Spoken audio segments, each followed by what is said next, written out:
our good friend Sharon Birch, spokesperson for the President General Assembly, will be here to brief you tomorrow, which we expect, sadly, to be her last briefing as the representative of the PGA. Over the long weekend, you will have seen that the Secretary General was in Tianjin in China, where he was invited to take part in the Shanghai Cooperation Leaders Summit. Speaking during the Shanghai Cooperation Organization's Plus session yesterday, the Secretary General said that we are moving towards a multipolar world. We need principled leadership to strengthen multilateralism, uphold the rule of law, and deliver for people, as reflected in the Pact for the Future. He added that the Shanghai Cooperation Organization is uniquely positioned to help shape a more peaceful, inclusive, and sustainable future. Turning to the situation in Ukraine, the Secretary General told the leaders of the summit that it is past time for a ceasefire leading to a just, comprehensive, and sustainable peace in line with the UN Charter, international law, and relevant UN resolutions. The Secretary General also reiterated his call for an immediate and permanent ceasefire in Gaza, an immediate and unconditional release of all hostages, unimpeded, safe, and sustained humanitarian access. We shared those remarks with you. While there, he had several bilateral meetings, including with the President of China, the Secretary General of the Shanghai Cooperation Council, the Prime Minister of Cambodia, and the President of Iran. You will have seen all those readouts that we shared with you during the weekend. He now arrived in Papua New Guinea. Earlier today, he met with the Governor General, Bob Bofeng Dade, as well as the Prime Minister, James Marape. Later in the day, during a press conference with the Prime Minister, the Secretary General said he was honored to be the first UN Secretary General to visit Papua New Guinea and to join in celebrating 50 years of the country's independence. For the past 5 decades, he said, Papua New Guineans have taken on a profound task to weave their breathtaking diversity into one people, one country that leaves no one behind. Papua New Guinea has long led the charge for climate justice, he said, and as we approach the UN Climate Conference in Brazil later this fall, he added that the world must move faster to keep the 1.5-degree limit alive and also to produce a credible path to achieving the $1.3 trillion United States dollars objective decided in Baku during the last climate conference. Tomorrow, the Secretary General will address a special session of Parliament to mark the 50th anniversary of the country's independence. We've shared those remarks with you under embargo. And you should be able to follow those on the UN Web TV if you're up in the middle of the night. You will have seen that over the weekend we issued a statement on Yemen in which the Secretary General strongly condemned the arbitrary detention of UN personnel by the Houthi de facto authorities in Yemen. He further condemned the forced entry into the premises of the World Food Programme, the seizure of UN property, and attempts to enter other UN premises in Sana'a. The total number of UN detained staff at this moment, after this latest action, now stands at least at 18. This is in addition to the 23 colleagues already arbitrarily detained, some since 2021. You will recall that one of our colleagues died while being held in custody by the Houthis, and that took place in February of this year. The Secretary General strongly reiterates his demand for the immediate and unconditional release of all those who have been detained, including all other personnel from the UN, international organizations, NGOs, civil society, and diplomatic missions. Our personnel and that of our partners must never be targeted, they must never be arrested, and they never must be detained while carrying out their duties on behalf of the United Nations. Meanwhile, our special envoy for Yemen, Hans Grunberg, just concluded a visit to Muscat in Oman, where he met with senior Omani officials, as well as the Ansar Allah chief negotiator, Mohammed Abdel Salam, and representatives of the diplomatic community. In these meetings, Mr. Grunberg reiterated his strong condemnation of these detentions, stressing that these detentions, as well as the forced entry into our premises and taking of UN property by Ansar Allah, seriously endangers our ability to operate in Yemen and deliver much-needed assistance to the people of Yemen. He also emphasized that these actions put all UN staff and operations at risk and and underscored the fundamental obligations to respect and protect the safety of our colleagues. Mr. Grunberg also expresses deep concern over the continuous cycle of hostilities between Ansar Allah and Israel and its repercussions inside Yemen and for the wider region. Turning to Afghanistan, you will have also seen over the weekend we issued a statement which the Secretary General said he is deeply saddened by the devastating loss of life caused by the Sunday's earthquake in the eastern Nangarhar province in Afghanistan. He expressed his solidarity with the people of Afghanistan, extended his sincere condolences to the families and victims, and wished a speedy recovery to those injured. He also said the UN in Afghanistan will spare no efforts to assist people, but noted that current humanitarian funding is insufficient to address the needs. He called for additional resources to be urgently dispatched to respond to the tragedy and crisis at hand. On the ground, our humanitarian colleagues tell us that preliminary reports from the de facto authorities now indicate at least 1,400 people have been killed and more than 3,100 injured. Casualty figures are expected to rise further as search and rescue teams reach affected areas. We have dispatched at least 25 assessment teams to the region to assess the situation. We're already supporting the response by deploying critical items to areas that can be reached.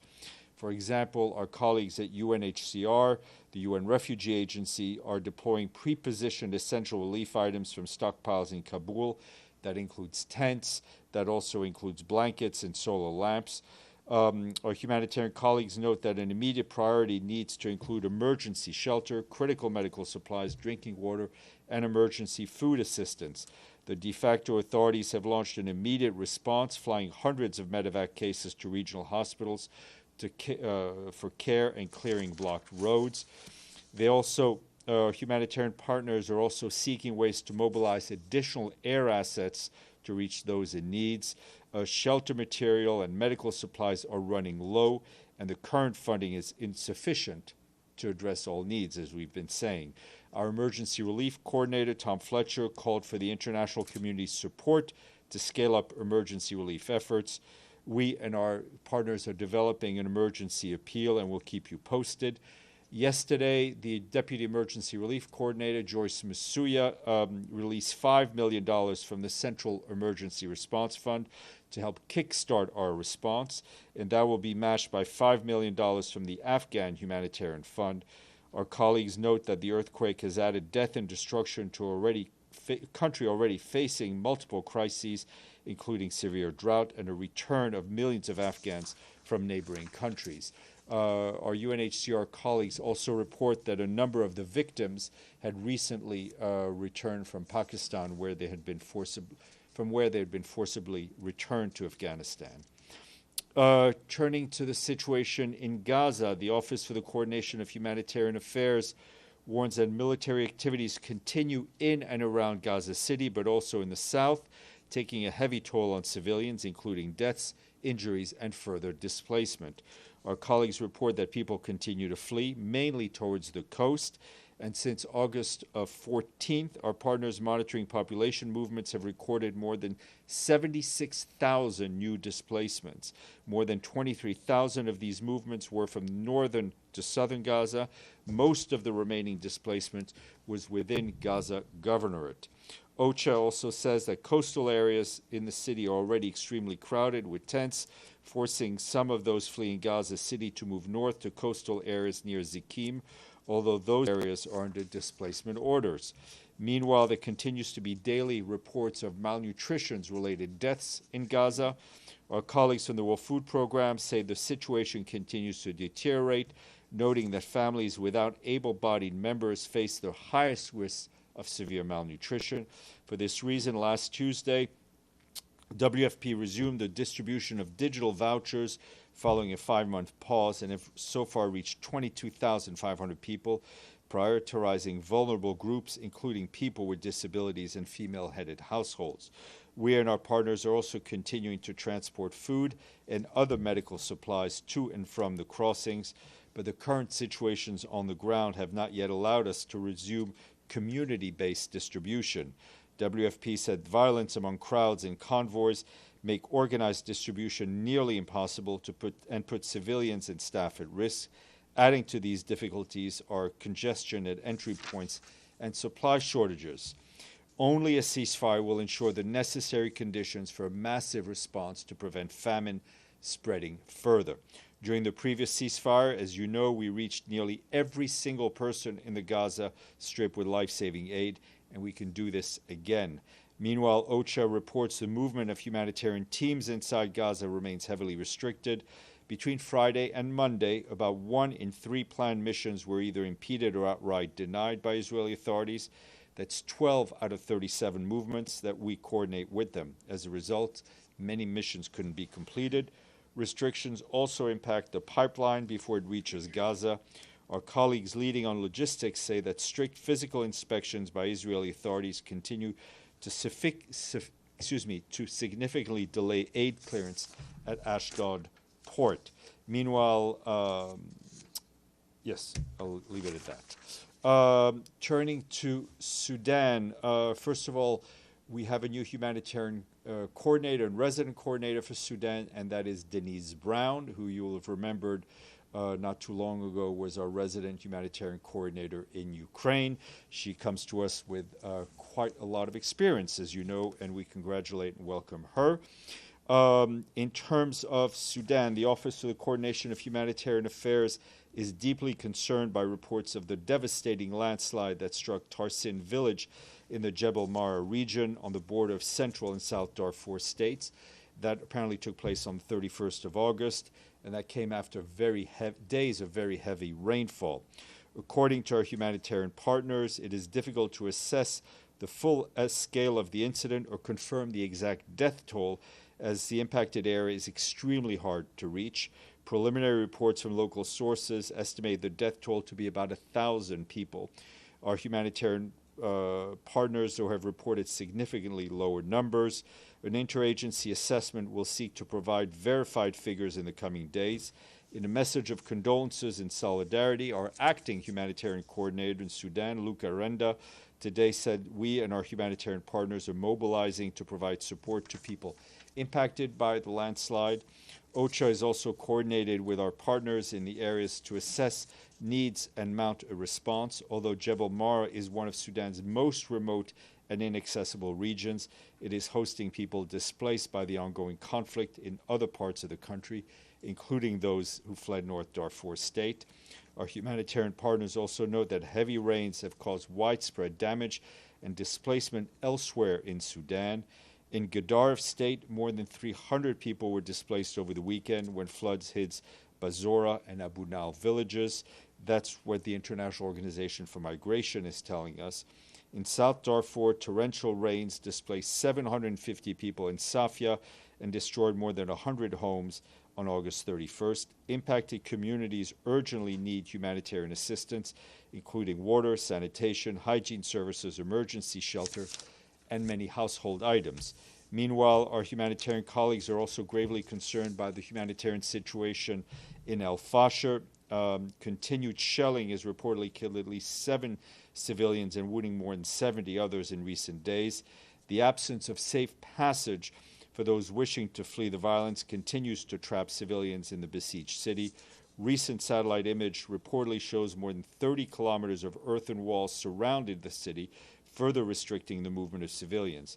A reminder that the Secretary General has called for an immediate ceasefire around El Fasher, stressing that civilians must be protected, safe passage must be guaranteed, and humanitarian aid must be allowed in without delay and without obstruction. And our colleagues at the UN Humanitarian Air Service, which, as you know, is operated by the World Food Program, tells us they had to end their fixed-wing air service in Nigeria last week due to lack of funding. For 9 years, the service has transported humanitarian staff, medical supplies, and critical cargo to and from the epicenter of the crisis in Borno and Yobe states, in a country that has experienced unending conflict for the past 16 years of conflict. Road transport remains extremely dangerous, and air transport is essential. In 2024, UNHAS flights had carried more than 9,000 passengers. Already this year, 4,500 humanitarian staff had relied on the service to reach affected areas.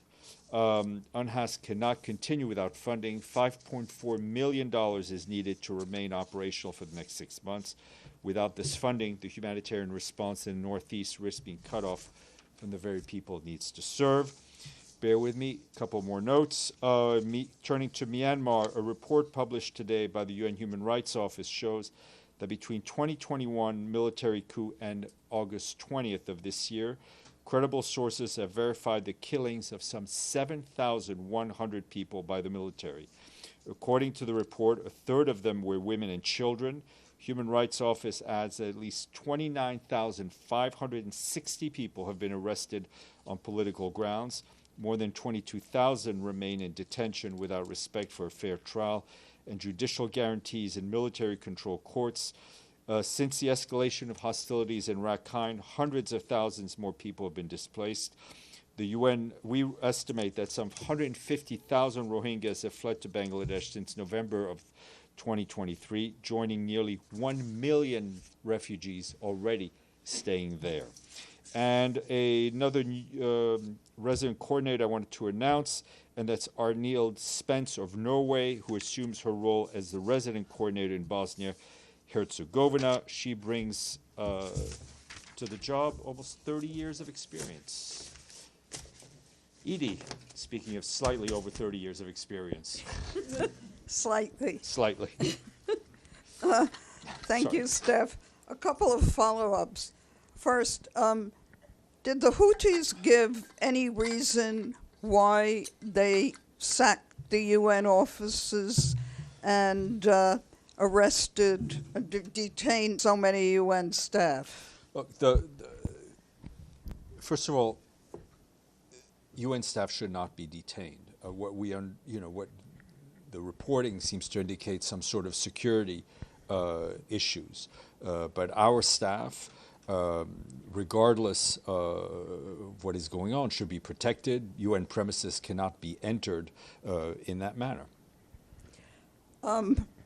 Secondly, during the meeting of the Shanghai Cooperation Council, did the Secretary General make any attempt to meet the Russian President, Vladimir Putin? There was no specific bilateral setup.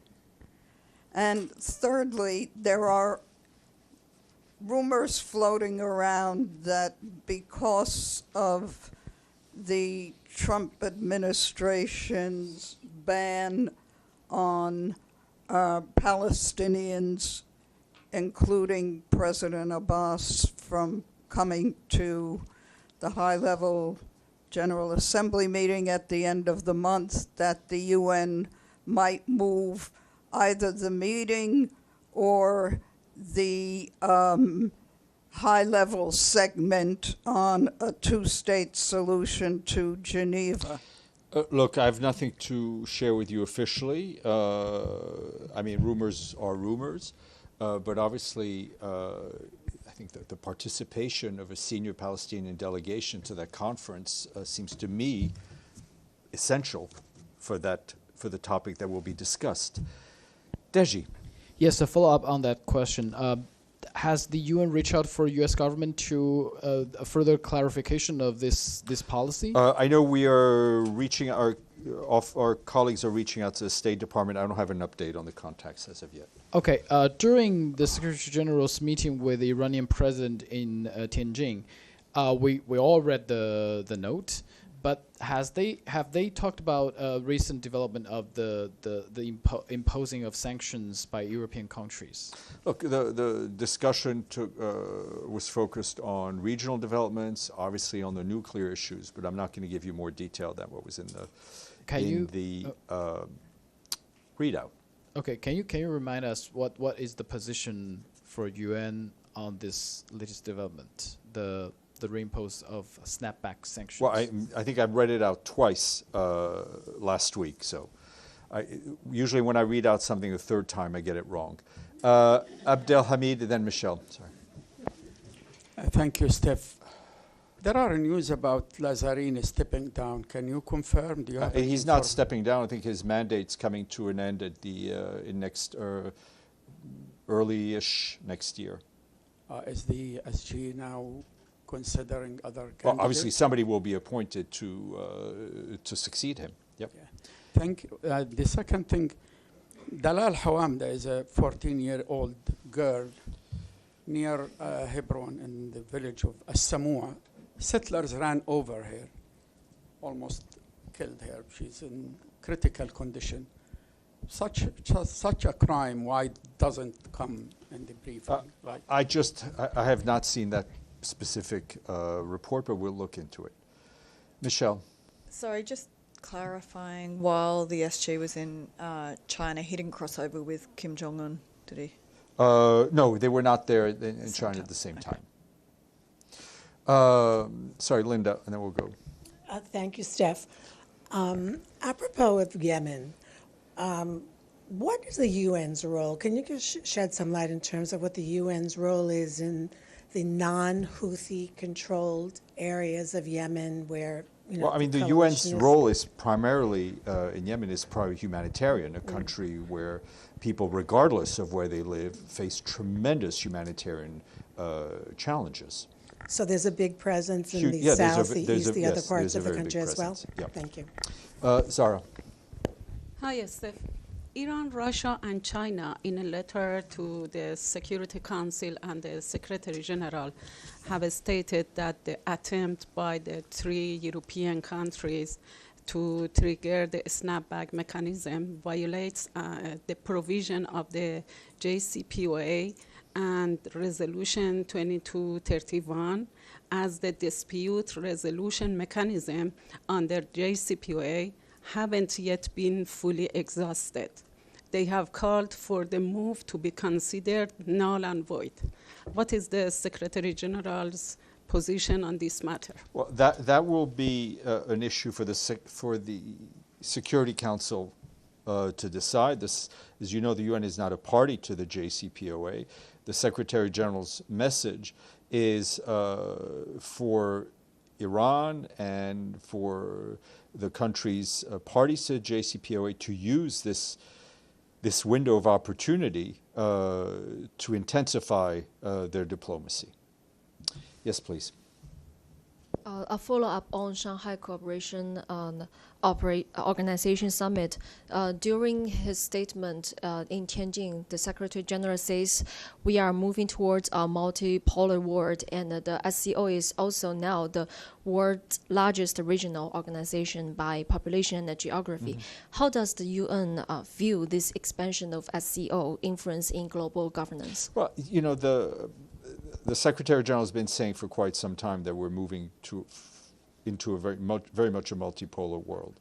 He has also very publicly said that it is important for the UN to work with the various groupings that we are seeing, whether it's the SCO, the G20, CARICOM, I mean, all of the African Union. This is all part of the kind of the layered multilateralism that the Secretary General often speaks about. Alex, and then Stefano. Thanks, Steph. I have a follow-up on Yemen. You've mentioned the seizure of UN property. Could you please be more specific, like what we're talking about? My understanding is I think there was some electronic equipment taken. All right, thank you. Stefano. Thank you. The world-leading Association of Genocide Scholars have declared that Israel is committing genocide in Gaza. Is the Secretary General aware of this? Yes. And what does he think? Look, it's a very prominent and serious organization.